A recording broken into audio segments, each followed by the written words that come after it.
Assalamu alaikum students. Open your art lab book, page number 6. On this page, we will learn to draw.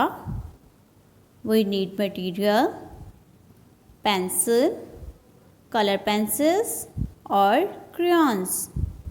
Draw the board with pencil by following the instructions, then fill it with colors. Step 1, Step 2, Step 3, and then step 4. Okay students, start with me.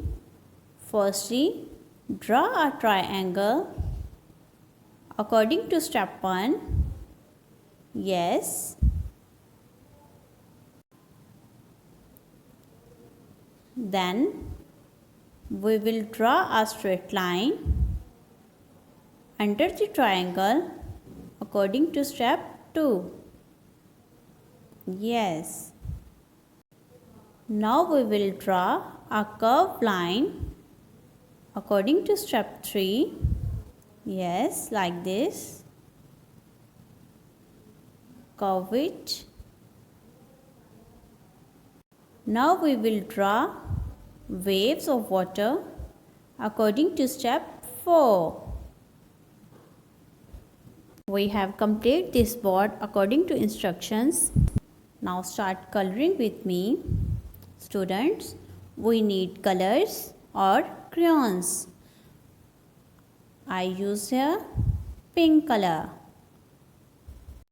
Color it very neatly.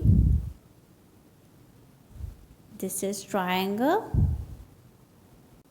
Students, now I will use here green color, light green color for board.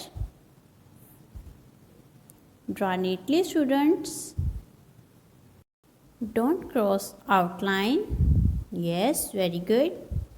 Now I have used blue color for water waves. It's watercolor. Draw this board on your book. Allah Hafiz.